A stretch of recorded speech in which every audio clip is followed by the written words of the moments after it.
I bought the old VCR at a garage sale. The guy selling it said it still worked, but what caught my eye wasn't the player. It was the tape inside. A black VHS, unmarked, except for a piece of faded orange tape on the side. Written in shaky handwriting, Halloween '98. Don't watch. Of course, that made me want to watch it more. That night, I set it up in my living room. The screen buzzed, that familiar static filling the dark room with white noise. Then, the picture flickered to life. At first, it was nothing special. Kids in costumes, a front yard covered in plastic skeletons, grainy laughter. The camera panned too quickly, like whoever filmed it didn't really know what they were doing. Then the footage shifted. The laughter stopped. The sound cut out completely. No static, no background noise, just silence. The scene showed the same yard again, only now empty. No kids, no decorations, just the same angle, as if the camera hadn't moved, but time had. And then, movement. In the corner of the frame, something passed by the window of the house. A person? No, too tall. I paused the tape. The VCR clicked, and for a moment I swear I heard something faint under the static, like whispering. I hit play again. The figure was gone. But now the camera wasn't outside anymore. It was inside the house. The shot looked handheld now, jerky, close-up. Someone was walking down a hallway, old wallpaper peeling, floorboards creaking. The only light came from the camera itself, that cold VHS glow. They turned into a living room. In the center, there was a TV, the same model I was using. And on that TV was the same footage I'd just seen. The person filming walked closer, and I realized something horrifying. The angle was identical to my living room. The furniture, the TV stand, even the lamp, all the same. Then, the picture distorted. The screen turned black. But instead of the usual VHS static, my TV flickered back to life, showing me, sitting there, on my couch, staring into the camera. Except, I hadn't moved. My hands were frozen, remote still in them. But on screen, my reflection smiled. Slowly.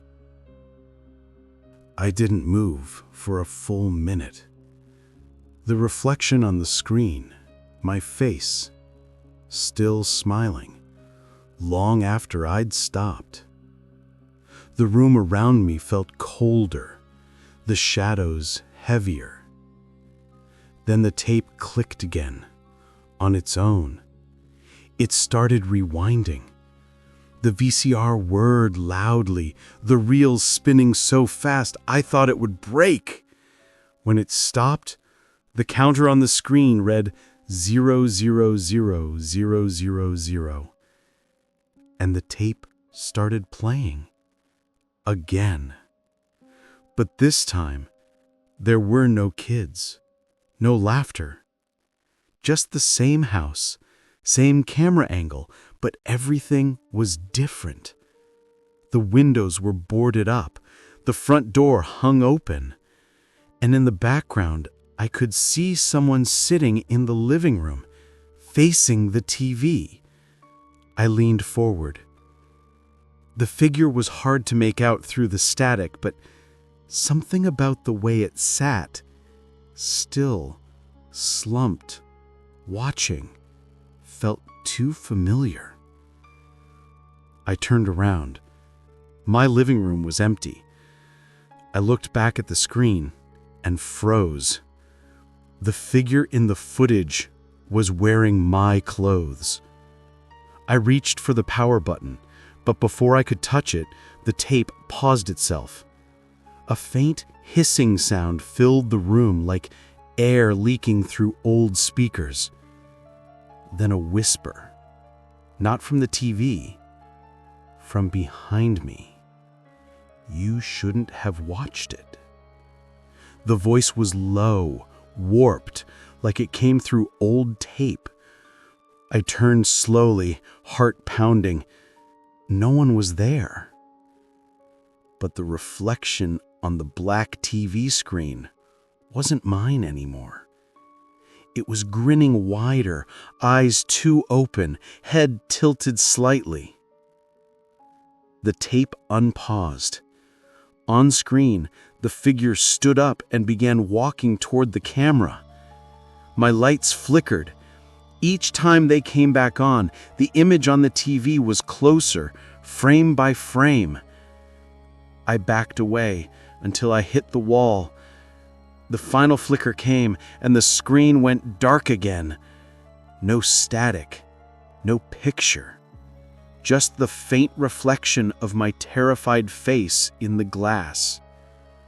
I ejected the tape, hands shaking, and shoved it into a drawer. But when I looked back at the VCR, the tape was still inside. I unplugged the whole thing, grabbed my phone's flashlight, and opened the drawer. Empty. Then the TV turned on by itself. Black screen, white text in the center. Recording. And that's when I saw the red light, not on the TV, but on the camera behind me.